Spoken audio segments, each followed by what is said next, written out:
Amigos de Pulso Parlamentario, un gusto volver a estar con ustedes y también es un gusto volver a contar con la presencia del doctor Ángel Delgado, quien con su preciso análisis nos va a acompañar a esta rápida conversación, a una también rápida mirada de la coyuntura actual. ¿Cómo está, doctor? Bienvenido nuevamente. Muy agradecido por esta invitación. Muy bien. Buenas tardes. Muchas gracias. Vamos a empezar con el tema de la Fiscalía y puntualmente el fiscal Chávarri, sobre el cual pues hay una serie de presión digamos, colectiva, que viene tanto de las calles, un tanto desinformadas en algunos casos, y también de algunas autoridades o tiendas políticas. Okay. ¿Cree usted que esta comisión de alto nivel anticorrupción puede sugerir, por lo menos, la renuncia del doctor Chávarri, esto a raíz de lo que se ha conocido en cuanto a la posición de la congresista Jenny Vilcatoma como representante del Congreso en esta comisión? A ver, hay varios temas en esta pregunta muy importante. Yo quiero decir lo siguiente. A mí me sorprende de que por hechos nimios que no existen y que en el seno del proceso de investigación en el Congreso se ha demostrado que no constituyen infracciones, delitos ni faltas, ¿no?, se pretenda armar un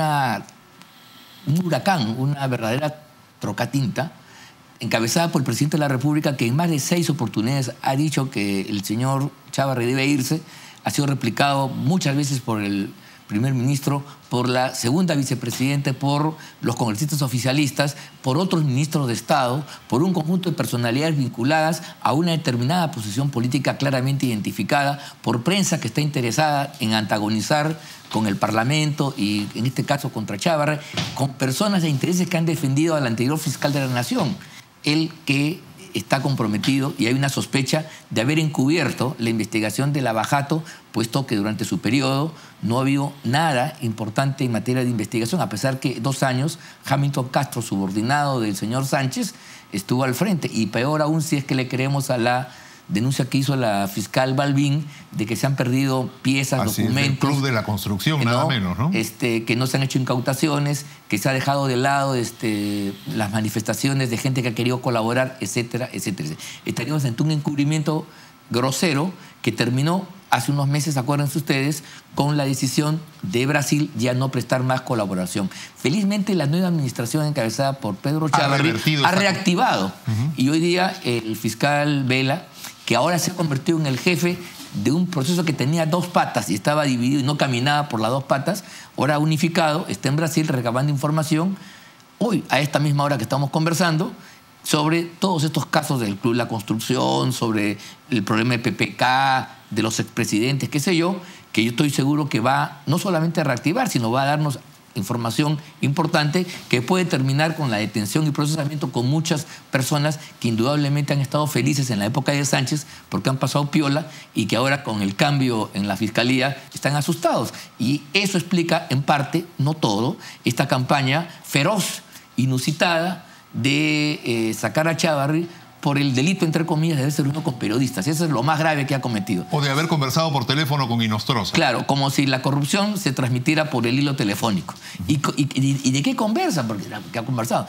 El otro le pidió, porque iba a viajar, una constancia, que es un documento que se saca por computadora. Y al final, ¿sabe qué? Ni siquiera se dio. No se expidió nunca por parte de Chávarri. Con lo cual, la preocupación de que hay o favores y cosas se cae por los suelos. Pero resulta inaudito e inusitado, realmente totalmente extraño, que por cosas nimias puestas en la balanza, ¿no?, haya una campaña de la magnitud que estamos viviendo, que hoy día hay una marcha convocada. En lugar de celebrar la caída del terrorismo, esta gente va a plantear que se sigue afectando el Estado de Derecho. ¿Por qué digo yo que se afecta al Estado de Derecho? Porque cualquier otro mecanismo distinto, alternativo, diferente a los caminos procedimentales para nombrar o destituir al fiscal de la Nación son inconstitucionales, y es pretender que un personaje como Chávarri, que está vinculado por la Constitución a la ley y a lo que dice la Carta Fundamental y no tiene otro patrón, no tiene otra referencia. El señor Chávarri no es un parlamentario. El parlamentario o el presidente de la República, mira tú, sí su poder nace de una fuente popular y en consecuencia tú puedes medir encuestas, pero a un fiscal, a un juez que no es elegido en virtud al sentimiento bueno o malo de la población, tú no le puedes aplicar ese tipo de reglas. Podrás tener 1000 encuestas que digan lo que digan, podrás hacer cientos de marchas y ninguno de esos mecanismos será lícito ni válido para poder afectar la majestad de una autoridad que tiene otra función, que es controlar a las autoridades vinculadas al poder político fundamentalmente. Ahora, esa es la regla en el Estado de Derecho. Hay autoridades que no dependen del voto popular y que son elegidas por procedimientos que están preestablecidos, en este caso el voto de la Junta de Fiscales, el principio de la antigüedad que estaba establecido ya hace un tiempo y que es una norma explícita. Desde el año 2015. Por eso. Y en consecuencia querer romper esa secuencia natural por la grita callejera, por la encuestocracia, por las declaraciones del presidente de la República o de cualquier otra personalidad vinculada a estos grupos llamados caviares o como se llame, me parece de un atrevimiento absoluto. Es de locos. Y acuérdate tú que cuando hace unos meses atrás unos militares marinos afectados presentaron al Congreso una denuncia constitucional contra 4 miembros del Tribunal Constitucional porque habían supuestamente, según ellos, hablo en condicional, cambiado una sentencia ya en prevaricado, ¿no? La grita de toda esta gente que hoy día quiere meter fuego y quiere hollar la independencia del Ministerio Público, decía que al Tribunal Constitucional no se lo podía tocar ni con el pétalo de una rosa. Ahí están. Yo quisiera, por la autonomía constitucional. Por la autonomía que tenía, que esto es parte de su función. Autonomía que tiene el Ministerio Público también. Igual, que se mete el poder político, ¿no? Y en este caso, el poder político del Ejecutivo, en la figura del presidente de la República, que de modo irresponsable, traicionando al mandato de ser representante de la nación y estar por encima de la contienda, toma parte con nombre propio, porque la caída de Chávarri tiene nombre de reemplazo, que es volver al periodo anterior, es volver a Pablo Sánchez. O a Zoraida Ábalos, alguno de los dos. Claro, pero lo han dicho inclusive, y yo, Walter Albán, que es amigo mío de la universidad, que lo conozco, le tengo la mayor simpatía, en una declaración ahí en Proética señala diciendo que la independencia del Ministerio Público solo va a estar garantizada si es que Pablo Sánchez vuelve a ser fiscal de la Nación. Esa es la razón de todo este problema. Hay gente que por amistad o por conveniencia, los grupos empresariales vinculados a la corrupción han hecho una coalición para entorpecer la labor del actual fiscal de la Nación, reponer las cosas al estado anterior, permitir que los expedientes se pierdan, que no caminen, que la gente que se escapó, expresidentes, hayan podido salir. Mira tú, en el cambio de la Fiscalía se produjo un hecho importante. El señor Pedro Pablo Kuczynski ya tenía autorización de un subordinado de Hamilton Castro. Ya, solamente estaban esperando que el juez firme la orden.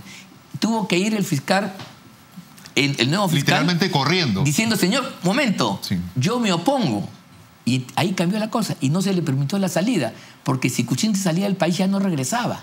Ese iba a ser el colofón de la gestión Hamilton Castro, Pablo Sánchez. Ahora, este regreso al estatus anterior de Pablo Sánchez, que anhelan muchos, podría ser el único ansiolítico a quienes se han tocado de nervios con hechos sintomáticos como, por ejemplo, la inhabilitación del inmueble de PPK, allí donde se ha reunido precisamente con el propio presidente Vizcarra. Claro. ¿No es cierto? O en todo caso, también la revelación de José Cavazza respecto a su participación como asesor electoral en la campaña de Peruanos por el Cambio del 2016. Mira, a mí me llama la atención que el señor Kuczynski, que nunca estuvo en contra de cuando el Fujimorismo era una dictadura en los años 90, yo tengo esa concepción, no dijo nada, no supiera él y su gente de que el señor Cavazza había sido uno de los artífices con Portillo en la OMP de entonces para impedir el referéndum que promovió el Foro Democrático y del cual yo fui personero legal para impedir la reelección de Fujimori, ¿no? A mí me llama la atención que ese hecho que fue público, que fue denunciado y que acabó con la destitución de Portillo, de Cavazza y otros más, haya sido olvidado por el señor Violeta, que ahora rebusca y piense cosas, y lo hayan contratado para manejar el voto. La misma razón que el señor Luna lo contrata a través de su universidad para que maneje el voto. Dime si ahí no hay una actitud fraudulenta en la intención de poner una persona que manipula, que tiene injerencia en la OMPE para digitar resultados, para cambiar la voluntad popular en última instancia. Ese es el aliado, ese es el operador que se contrata para llevar a cabo este tipo de... ¿Qué autoridad moral tiene esta gente? Y además ahora es una persona vinculada a los cuellos blancos del puerto. Así y resulta que por esta vía nos enteramos que uno de sus máximos exponentes es parte o ha tenido trabajo o ha estado trabajando con Pedro Pablo Kuczynski, con Gilbert Violeta y con toda la gente que hoy está en el partido oficialista. Contratación, ¿no?, a la que se le denomina simplemente como un error, ¿no? Hay un candidato a la Municipalidad de Lima que también denomina un error no haber citado bibliográficamente la fuente de su plan de gobierno aparentemente plagiado, pero ¿no? Pero el hecho es que para los demás siempre hay es errores, un delito. claro. Y para mí es un error. No, y además es un error sospechoso, pues, porque los antecedentes del señor Cavazza eran conocidos. ¿Y por qué lo contratan? Justamente por esos antecedentes. O sea, porque tenía ese mal antecedente, es que resultaba útil a la campaña de Pedro Pablo Kuczynski. Y era para defender el voto, era para garantizar. Y yo, bueno, ahí hay una especulación que yo no la voy a hacer, pero la quiero dejar. Como ahora todo el mundo tiene el derecho de decir cualquier cosa, yo también me coloco ahí y digo, pues, eso no ha tenido que ver con los resultados electorales que fueron tan cercanos. 41.000 votos, ¿no? Creo que hasta 20 y tantos, un poco menos, en fin, lo que sea. Ahí no hubo un juego de la OMPE manejada por este señor que, teniendo influencia en la OMPE, en el órgano que define la elección, y con PPK, no fue contratado para hacer el trabajo sucio. Y recordemos el programa de Jaime Bailey que enfocó precisamente la conferencia de prensa en donde la propia OMPE revelaba una cifra absolutamente distinta, en donde el perdedor tenía más votos que el ganador, aunque los porcentajes decían exactamente lo contrario. Sería ¿no? interesante que el señor Cavazza, acogiéndose a las reglas de la colaboración eficaz y la confesión sincera, declare y diga si esto ha sido así, ¿no? En cuyo caso, muchos de estos caballeros que ahora son los catones de la moralidad, los que se ponen a la cabeza del sentimiento popular indignado, deberían ir presos por haber falseado la voluntad popular en ese entonces.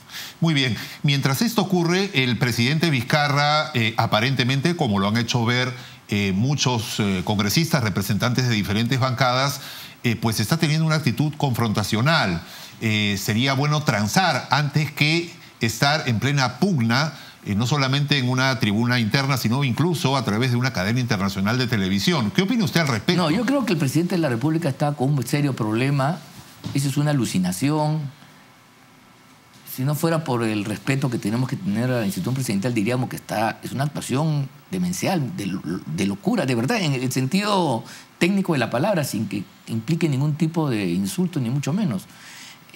Porque mira, él tiene un mandato. El presidente de la República representa a la nación, ¿no? Y en consecuencia su función es traer la paz para que el proceso económico y el debate político se desarrollen dentro del marco de paz que la democracia quiere. Él es un tranquilizador, es una especie de poder neutro una vez que es elegido, y entonces tiene que ganar que todos los... Porque él representa no ya a su partido que le eligió, que además es minoritario, sino a todos los peruanos, sin excepción. Representados en el Congreso, además. Representados en el Congreso. Entonces, él, en lugar de cumplir un rol de pacificador, de buscar los equilibrios, ¿no?, se ha convertido en un agitador político, ¿no? Se está paseando por todo el país, ¿no?, seguramente haciendo campaña. Habrá que ver si es que quiere reelegirse indebidamente el año 2021, cosa que no le permite. ¿Sería necesario, perdón, este proyecto presentado por Edmundo del Águila respecto a cuantificar, precisar, establecer meticulosamente los impedimentos para la probable reelección de un vicepresidente que ocupe temporal o permanentemente la presidencia de la República? El proyecto ratificaría lo que hoy, sin ese proyecto, es una cosa obvia. Los vicepresidentes de la República, cuando el presidente de la República sale al exterior, no asumen la presidencia, sino, me remito a la norma, sino asumen el despacho presidencial. Entonces son los encargados del despacho presidencial. Justamente eso se hizo en el año 85 para evitar que el entonces vicepresidente Álvaro Landini, ¿no?, pudiera postular. Entonces se estableció que mientras el presidente de la República es presidente, no hay un reemplazo. O sea, no se ocupa la presidencia, sino se administra el despacho. ¿De acuerdo? Contrario sensu, el señor Vizcarra ha juramentado como presidente de la República ante la ausencia y vacancia y renuncia de Pedro Pablo Kuczynski. Entonces, él es el presidente.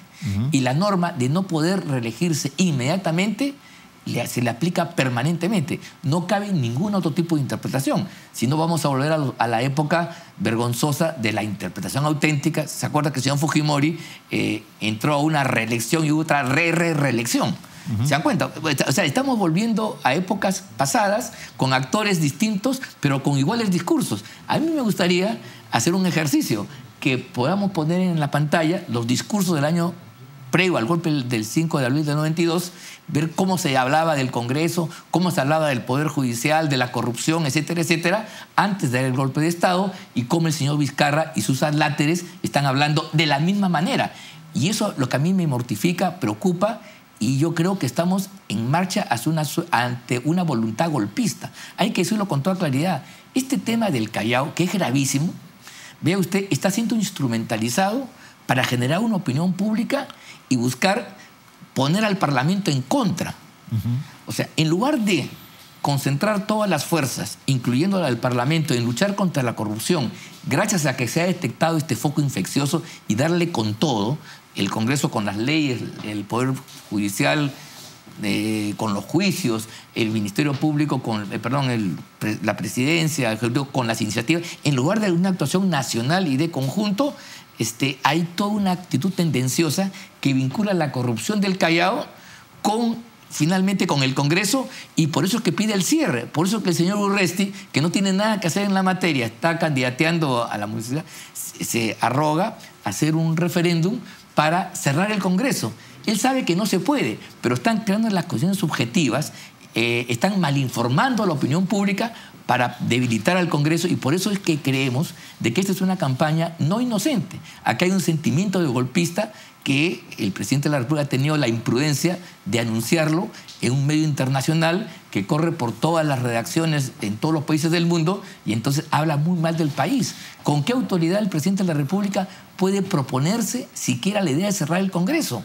Eso me parece inadmisible, y la verdad está no solamente mal asesorado, sino está destruyendo su verdadero espíritu, en este caso de autor. Yo no sé en qué momento le ha salido el alma de dictador a este señor, que llegó por circunstancias a la presidencia de la República, llegó con el apoyo de todos los partidos, y hoy día traiciona a esos partidos que lo eligieron, como traicionó, ahora lo digo con toda claridad, al señor Kuczynski. ¿No le decían que era un traidor?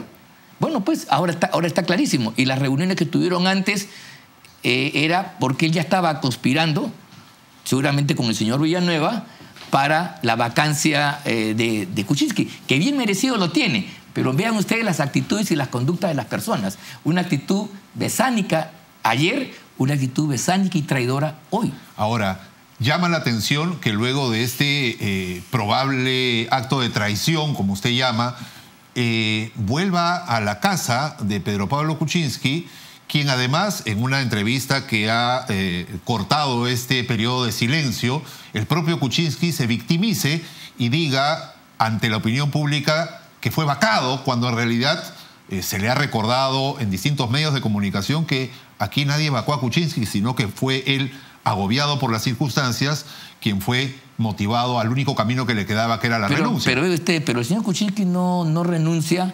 porque llamó por teléfono a fulano de tal, no porque autorizó un permiso no sé para quién. Por la contundencia de los videos, ¿no? Porque quería irse a Rusia, ni porque recibió entradas, ni porque se fue a un restaurante y pidió un... Vamos a ser claros. El señor Kuczynski se ve obligado a renunciar porque, mintiendo a todo el país en un tema delictivo, él, siendo funcionario de Estado, siendo primer ministro, ministro de Economía, tenía negocios con las partes que él negociaba. Era una negociación incompatible. La puerta giratoria. No, era un cohecho. Era un delito contra la administración pública. ¿Se dan cuenta? Entonces, cuando eso se descubre, ¿por qué lo niega al comienzo? ¿Recuerdan ustedes? Él dice que hay una muralla china, que él es funcionario, pero su empresa caminaba sola con el señor el chileno, que ya no me acuerdo. Sepúlveda. Sepúlveda, ¿se acuerdan? ¿No? Él hacía las cosas. Entonces, él no conocía nada, pero él revisaba los contratos de oro, los firmaba, y su socio o él, ¿no?, era el que hacía el informe de financiero. Que tenía un banquito, que él, ¿no?, tenía que... Un banquito, dijo, ¿no? Acuérdate tú, él hacía el informe financiero y él después corría al otro lado de la mesa y firmaba como primer ministro, como ministro de Economía. ¿Ya? Si eso no es delito, ¿qué cosa es? ¿Ya? Esas son las cosas que llevaron a Kuczynski a que se vaya. Yo quisiera que los otros tuvieran cosas parecidas, y eso en el marco de la mayor corrupción habida en el Perú, que es la de Lavajato, y es una corrupción internacional. Y mira tú cómo la Fiscalía, por eso es la batalla por la Fiscalía es como el alemán en la Guerra Mundial. Es la guerra, o por tomar Stalingrado, para hacerlo más exacto, ¿no? Como el lugar, los alemanes, tomar Stalingrado como el lugar. ¿Por qué? Porque a partir de ahí se puede direccionar la impunidad. Porque si la autoridad encargada de investigar, titular de la acción penal, como dice la Constitución, la Fiscalía, no investiga, investiga mal, se va por las cosas colaterales, por lo que no hay importancia, olvida, le da permiso a los señores para que se vean, les avisa a los presidentes para que puedan huir antes, ya le da un permiso al señor Kuczynski para que se vaya a revisar su salud fuera del país y no regrese probablemente. Entonces, pues, y ahora sí se entiende el porqué esta desesperación inaudita por sacar a Chávarri. Y el señor Chávarri ni siquiera ha hecho una maniobra, porque a él le tocaba, de acuerdo al acta del año 2015, como bien se ha recordado, ser fiscal por ser más antiguo. Eso está totalmente estipulado. Y contra eso es que se ha levantado un conjunto de calumnias y argumentos retorcidos para buscar sacarlo. Y tú dices, ¿qué tanta? Y vemos al presidente de la República en ese empeño. Vivimos hoy una marcha callejera. ¿Qué cosa une al presidente de la República? ¿Qué une a las empresas vinculadas al club de la construcción? ¿Qué une a la prensa, a cierta prensa, con la gente que hoy día va a marchar en un día en el cual estamos recordando la caída de Ismael Guzmán? Van a marchar para que la calle pretenda tumbarse una institución autónoma como es el Ministerio Público. Y ahora, ¿qué los vincula? Es la gran pregunta que hay que hacerse. Y hay un pequeño denominador, o pequeño gran denominador, que es incluso el asesor de imagen de Peruanos por el Cambio del propio expresidente Kuczynski con el asesor de imagen del Ministerio Público de Pablo Sánchez. Es que eso me parece gravísimo. Mira tú, ayer yo soy abogado y he oficiado de defensor del doctor Chávarri, ¿no?, como me corresponde, porque tengo una convicción de que las cosas son como las que estoy diciendo acá. Entonces, todo el debate se circunscribe a por qué él hizo o por qué asistió a una reunión con periodistas, y que si eso no estaba violentando la voluntad popular, iba a engañar a los fiscales, en fin, iba a manipular el voto. Una cosa realmente antojadiza, alucinante y, la verdad, ridícula en última instancia, ¿no? Entonces, cuando sabemos nosotros que el señor Freddy Chirinos, ¿no?, que no solamente fue asesor en la campaña, en fin, ya cumplió un rol en la campaña como cualquier profesional, sino él ha sido el asesor mediático durante la época en que el señor Kuczynski era procesado y era imputado por el Congreso de la República y por la Comisión del Congreso Lavajato como responsable, incriminado criminalmente, que termina con su salida del mandato. Ese señor que está comprometido en la defensa de Kuczynski se convierte inmediatamente después en el asesor del órgano, en este caso del presidente, del fiscal de la Nación, que tiene la misión de investigar ese caso. Entonces, no solamente no investiga a Kuczynski, lo ha dejado ahí abierto, sino que además el asesor, el que le daba las razones al oído a Kuczynski, cómo defenderse, cómo armar su defensa, ahora le va a dar los consejos al señor Sánchez, ex fiscal de la Nación, para que maneje, no sé si la investigación o la política general del sector público. Periodo en el cual casi ya estaba para sellarse el pasaporte de salida de PPK para que vaya supuestamente a verse un chequeo de salud en el extranjero, ¿no? Claro, si no llega el fiscal corriendo, el fiscal nuevo, que no había juramentado, no había hecho la transferencia de cargo, se enteró de que el juez ya estaba por firmar la orden de salida. Y felizmente se paró esa cuestión. Ahora se ha dado un paso más, se ha dado el paso de inmovilizar el inmueble de Choquehuanca para que sea la propiedad que dé cuenta de la reparación civil si es que hay responsabilidad. Y ojalá que esa investigación ahora avance al ritmo que debiera ser, porque la verdad, todo aquello que favorecía a determinados personajes políticos ha sido totalmente detenido por la administración Sánchez. Y eso sí me parece grave. Y aquí yo no estoy diciendo que el señor Sánchez conversó con fulano de tal, de que hablaba de entradas, que se quería ir a Rusia. Si eso fuera el caso, yo me reiría porque, en fin, ya no es muy elegante, pero no es lo fundamental. Lo que nos debe preocupar a todos nosotros es si de verdad un fiscal está cumpliendo su función, si está investigando o no está investigando, si está haciendo truco o no, si se le pierden las piezas, si esconde la evidencia, si no toma las solicitudes de colaboración eficaz para incriminar a más gente. Y parece ser que con el paso del tiempo, y ahora que Sánchez no está, empieza a descubrirse y mucha gente del equipo de entonces empieza a hablar. Hay una fiscal que dice que ha habido una actitud claramente de encubrimiento. Mira tú lo que significa. Y aquí estamos hablando de un acto de función. Yo quisiera que al señor Chávarri le digan lo mismo. Usted, señor Chávarri, no ha investigado mal, se le han perdido las piezas, ha dejado de tomar tal manifestación u otra. No es eso. Todas las cosas, la verdad, son ridículas. No tienen nada que ver con la función de ser fiscal. En cambio, al otro señor sí ya hay preocupaciones que tendrán que ser investigadas, por cierto. Por eso yo creo que esta campaña mediática y esta campaña desesperada de cierto sector de la opinión es una suerte de coalición de gente que ha tenido el poder con Sánchez en el Ministerio Público, se siente desplazada, y sobre todo un grupo de poder que en este país que ha estado vinculado a la corrupción de Odebrecht, que tiene un terror fatal a que el nuevo fiscal empiece a que caminen los procesos y se llegue a una determinación que puedan terminar siendo culpables. Creo que eso es lo que está en la base. Y entonces eso los lleva incluso con una absoluta audacia e irresponsabilidad a promover una conducta aprovechando la ingenuidad de unos y la audacia de otros para generar una acción golpista en el país que va a afectar la marcha de la economía y que va a desestabilizar las instituciones de nuestra patria. Muy bien, vamos a conversar con toda seguridad en otra ocasión, doctor, porque ya volamos en el tiempo y probablemente estas revelaciones que vengan de Brasil a partir del día de hoy... Ahí veremos qué pasa. Pues vamos a ver qué pasa y efectivamente si es cierta toda esta especulación que hay respecto a este delicado caso. Muchísimas gracias. Muchas gracias a usted por la oportunidad. Muy bien, y a ustedes, amigos, muchísimas gracias por su audiencia. Será hasta una nueva ocasión en Pulso Parlamentario.